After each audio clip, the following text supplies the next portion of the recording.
Hello, so my name is Madeline McLean, and I'm going to be doing my presentation on gun violence as an epidemic. So, to introduce this topic, I'm going to start by giving some important facts to know before we get into the presentation. So, firstly, gun violence makes up the majority of homicides in the United States every year. This is a very high amount in comparison to other countries, and this is mainly credited to the Second Amendment, which calls for the right to bear arms in America. Not many other countries have a culture surrounding guns quite similar to the United States, so that's why this is very specific to that country. So, secondly, the Black community is disproportionately influenced by gun violence in comparison to other ethnic groups. The media coverage of this is also often done in a very racist way, which we'll dive into in more detail in one of the readings. Thirdly, Black minors have been 3 times as likely as white minors to be killed by gun violence on school grounds.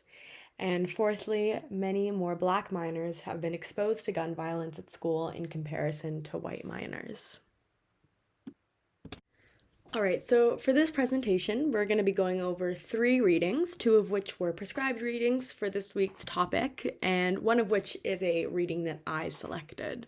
So the readings are the role of the media in the disparate response to gun violence in America, public health approach to the prevention of gun violence, and finally, is arming teachers our nation's best response to gun violence, the perspective of public health students. All right, so let's start with the Hemingway and Miller reading. So in this reading, the authors recommend using the public health approach to solve the issue of gun violence in the United States. So what is this public health approach? So they outline it as a 4-step model. So step 1 is define the problem. So here we would define the problem as common gun violence in America, particularly amongst Black communities. Step 2 is identify risk and protective factors. So the risk is, of course, being killed by gun violence. And protective factors may include things like race and social class, as it is tragically evident that people of color and people of lower social classes are more affected, as well as what state you live in, due to differing gun laws and gun culture in different states. So these are just a small amount of the examples. So step 3 is develop and test prevention strategies. An example of a prevention strategy here would be stricter laws surrounding background checks. So this could be tested to see if it allows for less gun homicides each year. Finally, step 4 is ensure widespread adoption of effective programs. So this would be working to change social norms around guns and trying to get as many states as possible to have stricter laws. So the author also lists the 5 components of the public health approach. So it must be population-based and doesn't involve identifiable individuals. It focuses on prevention. It utilizes the systems approach so that it is difficult to make mistakes. It's broad and inclusive approach, so it looks at all possible interventions, such as like changing social norms or laws and policies. And finally, there is shared responsibility. So as an example, this reading uses the success of the 20th century reduction in motor vehicle deaths as an example of how to use the public health approach. They use data to suggest policy changes, and as previously mentioned, they suggest changing social norms. All right, so next we will go over the Parham Paine reading. So the main point that this author talks about is that stereotypes are an impediment to the amount of focus that the media puts on gun violence in Black communities.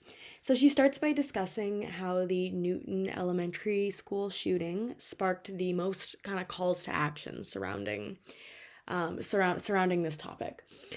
So of course, gun violence has been an issue in Black communities for a long time, but the negative way that it's covered by the media does not help solve this issue. It only furthers these stereotypes. And many media outlets, they make it seem like crime is the norm in inner cities rather than just an issue that needs to be solved, just like gun violence with any other sort of racial or ethnic group.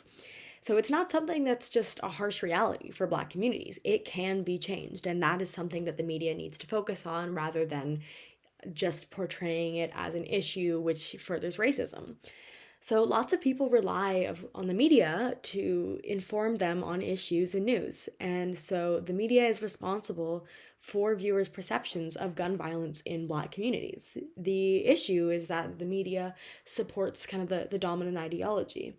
And this reading also talks about how aspects of the news, such as discussion and visual symbols they frame news broadcasts about gun violence in a racist way.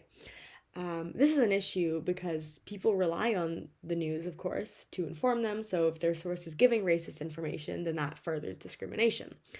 This reading argues also that the media needs to frame crime in Black communities much differently because, of course, the framing of issues can influence public opinion. So Congress, of course, also needs to pass much stricter gun legislation, and this would lower gun violence. All right, so finally we will go over the last reading, which is by quite a few different authors, so I won't read out all the names, but they are listed at the top of the slide there. So this reading addresses a policy suggestion that has been floating around American politics for a long time, and that is solving gun violence in schools by arming teachers. So the authors of this are public health students, so of course they also are major supporters of stricter gun legislation. So one of the first points that they make about why this is a terrible idea is that it would be extremely expensive.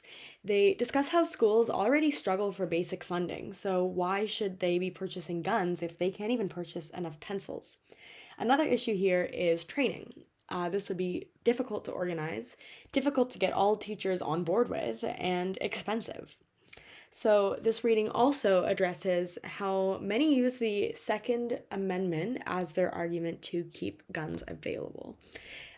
They provide a counter argument to this by saying that the Second Amendment is from a long time ago and is no longer relevant. They then discuss the Dickey Amendment, which is a piece of legislation. So this made it so that the CDC can't fund gun control measures. It also prevents numbers on gun violence from coming out, which is an issue. People can't propose policies without these numbers. Finally, the authors argue that the focus should be on primary prevention. So it is important to prevent access to firearms. All right, so now we can start a synthesis of these three readings, which on this slide I've broken up into 4 different categories. So similarities, differences, some strong points or things that I agree with or that they agree with each other, and some disagreements that maybe they have with each other or that I have with some of these readings. So firstly, for the similarities, so all of these authors, they agree that the prevention of gun violence, yes, in America, but across the entire world, should be a group effort of humanity. And that essentially is the public health model. It is, a group effort. It's not done by one specific person to solve something with one specific person. It's a group effort against a larger overall group thing that's happening, and that is gun violence. So also, all of the authors agree that, quote unquote, fighting fire with fire, i.e., retaliating with violence, is not a good idea. And that is specifically reiterated in the third reading that discusses arming teachers. That is not, in fact, how you solve gun violence, but rather a method of prevention is much better. Thirdly, all authors agree that changing the public's perception of who is most affected by gun violence is important. So that is also specifically reiterated in the reading that covers media coverage of gun violence in Black communities. So people that are in this global effort have to have a proper understanding of gun violence, and that removes all sort of racist discourse around it.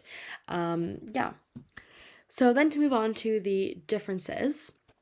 So firstly, Hemingway and Miller and Rogers et al. Agree that using a public health approach is the most important solve, whereas Parham Payne kind of argues that reversing systemic racism in the media is the most important solve. So, not necessarily that they completely disagree with each other, but these authors focus on different aspects of their reading as what is kind of seen as the most important way to solve gun violence. So, again, Hemingway and Miller and Rogers et al., they focus much more on the public health lens and how the whole world can kind of come together to make it a group effort. And they can also focus on kind of risk and prevention measures.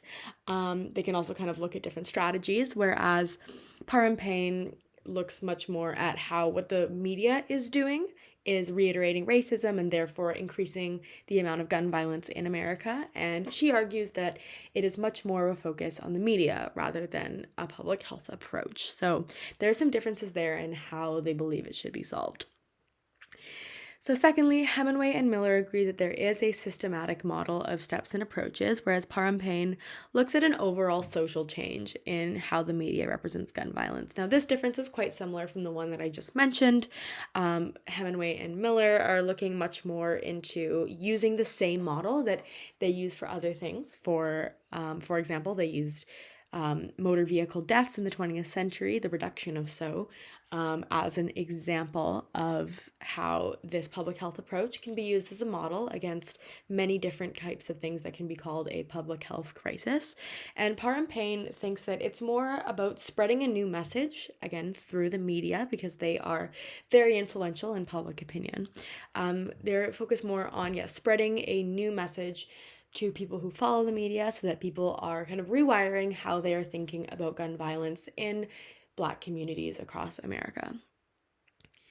Thirdly, Parr and Payne argues that the issue is in how gun violence is framed, whereas Rogers et al. And Hemingway and Miller all argue that the issue is how it's suggested that we approach gun violence. So again, Parr and Payne focuses much more on framing as the main issue, and that is something that could be solved, whereas the other authors focus on the approach itself. So now let's move on to some very strong points that come out of these readings. So for the Hemingway and Miller reading, the strongest point, I believe, is that a key factor is the overall changing of social norms. So this has proven to be a very big issue within the issue of gun violence across the United States, especially in states where guns are very much a part of the culture.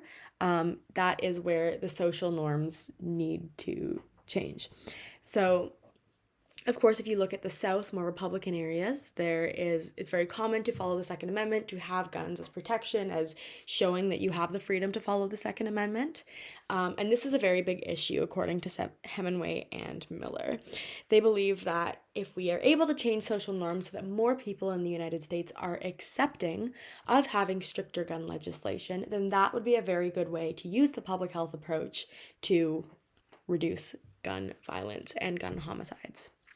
So next, for the Parr and Payne reading, I believe the strongest point is the reason that there is so much racism in how gun violence is understood is because most people get their information from the media, and the media pushes an incorrect narrative. So I believe that this is a very good point, because this is kind of pushing through the point that the media is very influential in public opinion, and a lot of people get their information and are able to make their decisions based on how things are framed in the media. Finally, for the Rogers et al. Reading, I believe that the strongest point is that schools struggle for basic funding, so how is arming teachers a financially responsible solution to gun violence on school grounds? So this also kind of addresses how there is a lot of issues in the agendas of some politicians, because this is kind of seen as a huge issue. If people are prioritizing arming teachers, then why are we saying that that's the most important when people who are going to school aren't even able to get proper school supplies or a proper building? So I believe that that is a very, very good point by these authors. Finally, we'll move on to the disagreements.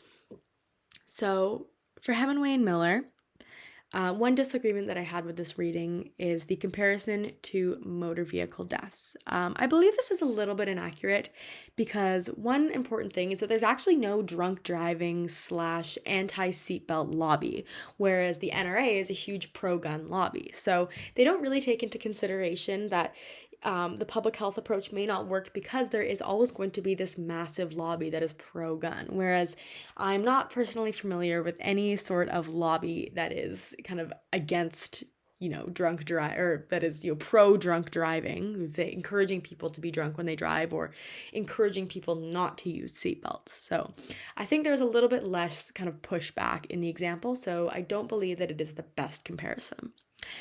Next, for the Par and Pain reading for this disagreement, there is the counter argument that many people are actually able to think for themselves, and those people may recognize the issues in how the media portrays gun violence. So this reading is making somewhat of a generalization in saying that all people, who engage in the media are susceptible to how things are framed and are not necessarily thinking for themselves. And I believe that this reading does not take into consideration that there are a lot of people who can recognize this racism in the media. Finally, for the Rogers et al. Reading, there was very little that I disagreed with, but only the small point here is if teachers were to receive training, would accidental firearm discharge be as much of an issue as it seems to be? So these authors do talk about accidental firearm discharge, and it's funny that they suggest this right after discussing that teachers would be properly trained. So there are kind of some issues that go against one another in this reading. All right, so just one more quick slide to continue this synthesis. So these three readings, they all argue that it is really important that there are policy changes to solve how gun violence occurs in America. So it also points to government's laws and policies as really a crucial issue here. It also points to public health perceptions and social norms around the acceptability of guns in American culture. All right, so now we can move on to the meta conclusion, where I can bring up one empirical insight, one social concern, and one policy suggestion. So for my empirical insight, after examining all the evidence in these three readings, I can say that the public health approach does in fact work and can help solve gun violence. Now, whether you're looking at a time where it has been applied or in a more theoretical model, it is very evident that this public health approach would be very effective in solving gun violence. Now, that is primarily because of the focus on it being a group effort to work on prevention strategies. And the more people in the United States that join the movement to stricten gun control laws will overall reduce not only the amount of gun homicides that occur, but also reduce any sort of culture that kind of praises gun culture and praises the use of firearms in America.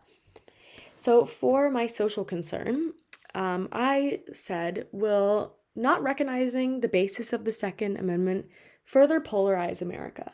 Now, if one examines United States politics, it is very clear that America is already a very polarized country, and they are very frequently polarized on major political issues. The Second Amendment is absolutely one of those. So if not recognizing the basis of the Second Amendment and working to completely, wipe out gun culture and really strengthen gun legislation, will that further polarize America? Will that make people who are absolutely very pro-gun, will that make them angry? And will that make them retaliate in a more stronger way? Finally, for my policy suggestion, I suggested that nobody should be able to have a gun without strict background checks or kind of a proven reason to need one. I believe that protection should not be a reason, and I think that this should be solid policy in the United States. So finally, here are three discussion questions that you can consider after this presentation. So firstly, do you think that it's possible to change social norms surrounding guns in order to decrease gun violence? Secondly, what can the media do to decrease racist portrayals of gun violence? And thirdly, what can schools do specifically to end gun violence in schools?